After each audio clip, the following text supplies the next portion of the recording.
dito kasi ngayon sa panukala, itong comprehensive sexuality education, dito sa batas na ito, kayo ba'y nakonsulta na rito ng mga guro? Hindi pa? Well, unfortunately hindi pa po, no, pero hindi din kami nakabilang, no, doon Okay. sa mga hearings po niyan. Okay. Hindi pa naman siya aprobado, pero ito lang ha. Kasi nga, ito, babasahin ko yung provision, we'll get your reaction dito. The CSE shall include age and development appropriate topics such as, but not limited to, human sexuality, informed consent, adolescent reproductive health, effective contraceptive use, disease prevention, HIV/AIDS, and the more commonly sexually transmitted infections. Ito yung mga STIs, hygiene, health and nutrition, healthy lifestyles, and health-seeking behaviors and practices, gender sensitivity, gender equality and equity, teen dating, gender-based violence, sexual abuse and exploitation, peer pressure, women's and children's rights, digital citizenship, and issues like pornography, among others. The purpose of which is to equip them with the knowledge, skills, and values to make informed and responsible choices about their sexual and social relationships. Basically dito, wala namang pang mga specific, di ba? Doon sa IRR ito itutulak. But dito kasi, ang claim ng iba, maaga pa lang daw tuturuan na yung pleasure ng masturbation. May mga ganun pong claim na yung ibang sektor dito, ano? So, ikaw, doon sa napakinggan mo, meron ka bang specific dito na naiisip na parang hindi tama na ituro ito o anong say mo? Well, Manutad, doon sa mga binasa ninyo, no, lahat ng yan, no, actually, no, almost, no, ay covered rin ng ibang mga batas.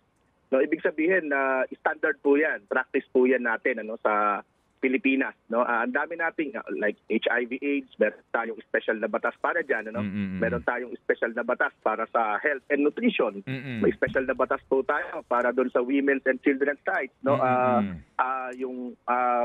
No, napakarami. Ibig sabihin ito ipinapasok, no, yung comprehensive sexuality education po, no, ipinapasok, no, doon sa formal na edukasyon, ano, yung iba't ibang mga konsepto, mga batas, no, kasama na, no, yung iba pa, no, na mga kailangan po na malaman, matutunan ng ating mga bata natin, ano po, no, para doon sa kanilang pag-unlad at pagkapwa-tao, no. Sa tingin namin, yun po yung nilalaman, ano, itong comprehensive sexuality education. Pag tinignan nga natin yung DepEd model, yung DepEd order on this, no, against this bill, ang layo, no, mas comprehensive talaga ito, no, kaya sabi ko nga po sa inyo kanina, yung CSE ng DepEd ay hindi talaga siya comprehensive. In fact, tinalakay po kahapon yan, ano, doon sa House, no, nandun din po kami, no, at well, nakita rin, ano, yung ilang mga pagkukulang din ng DepEd.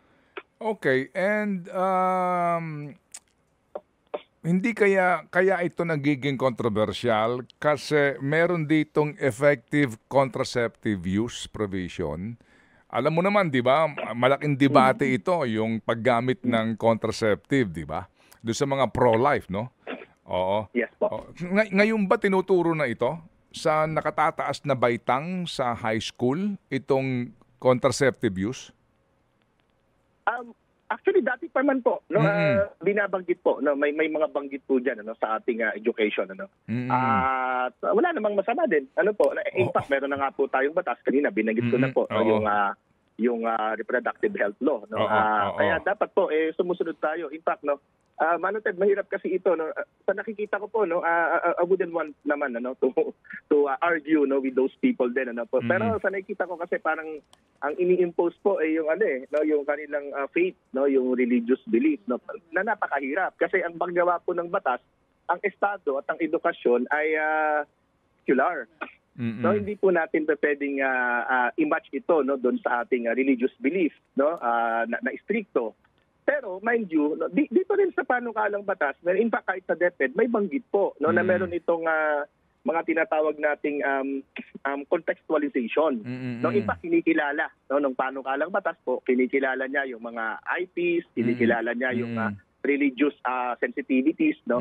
May mga ganun po, no? Hindi naman sinasabing pag binanggit natin ito, tinuro natin na ito yung mga ilang mga usapin, no? Hindi naman ito sinasabi na gawin ninyo ito. Hindi naman po ganun. In fact, tinuturo po natin para iwasan, no? At para magkaroon po nung informed, no, na choices, no, yung ating mga kabataan. Pero talaga kailangan talaga ng mahusay po na training talaga sa ating mga guro.